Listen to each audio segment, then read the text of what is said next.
देखिएगा, in question number 4 show that the following 4 conditions are equivalent. ये चारों conditions आपके इक्विवेलेंट है या नहीं। अब यहाँ आप सिंपल इस लॉजिक को जरा दूर कर दीजिए ना।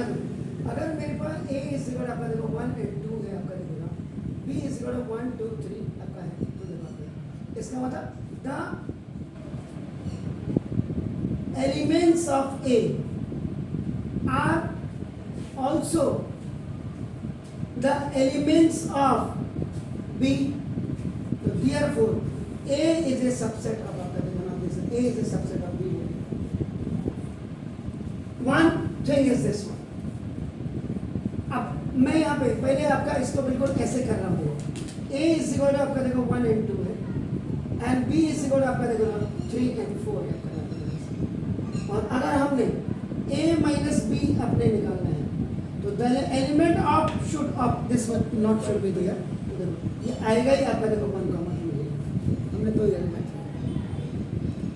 इसका मतलब first when you do the solution देखो, अगर that is very much clear to you, so now this first let A is a subset of B क्या है। A is a subset of B कब होगा आपका देखो ना, this is कब, then इसका मतलब all elements of set A आपका नाम are in set B होगा, then it will be the subset आपका नाम। but लेकिन देखिए अगर A minus B की बात करता हूँ, इसका मतलब क्या, x is such that x belongs to A minus है, याद रखिएगा।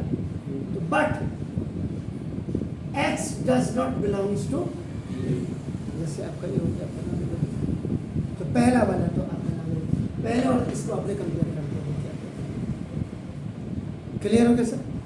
अब दूसरा वाला A माइनस बी आपका देखो ना, जैसा means the elements of set A does not present in set B। जैसे वहाँ पे आपका एग्जाम्पल भी आपने देखा हुआ, आपका नाम देखो जैसे नॉट इन बी बट आपका देखो ना जैसे इसमें आपका नाम A is a subset of B। अगर उल्टा अगर आप इसको देख लेते हैं तो देन आपका क्या हो जाएगा, आपका A माइनस बी इज आपका क्या हो जाएगा 5। ठीक है सर। चलो अब आपका देखो 10 आपने बोला A is a subset of B and A minus b आपका जो आपने कहा ये R आप इक्विवेलेंट कह रहे हो, ये अगर आपका इक्विवेलेंट है इसका मतलब क्या हुआ, A minus b is equal to 5 implies that A is a subset of B।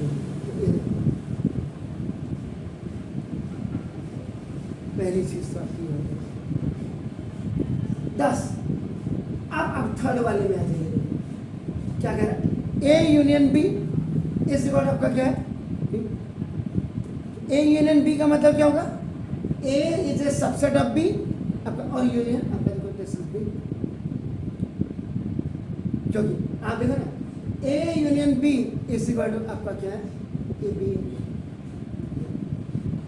A is a subset of आपका देखो B यूनियन आपका क्या हो गया, देखो तो B, इसका मतलब A is a subset of आपका देखो A B होगा, तो ये भी आपका प्रूफ हो गया। देन आपका A यूनियन B आपका आ गया ना, A union B is equal आपका देखो B is equal to A is a subset of का नाम। अब आप अगर फोर्थ वाले को जाते हैं वो क्या है, A intersection B is equal to आपका देखो ना A, तो इसका मतलब A intersection B is a subset of आपका देखो B हो जाएगा, तो ना इसका मतलब A is a subset of B, क्योंकि A intersection B is equal to आपका क्या है A आपका नाम लगेगा, इसका मतलब A union B is equal to आपका A और आपका A is a subset of B।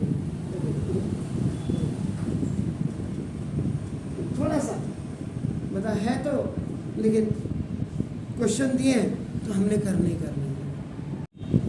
Now question number 5 को देखिए, show that A is a subset of, आपका देखो ए इज ए सबसेट ऑफ।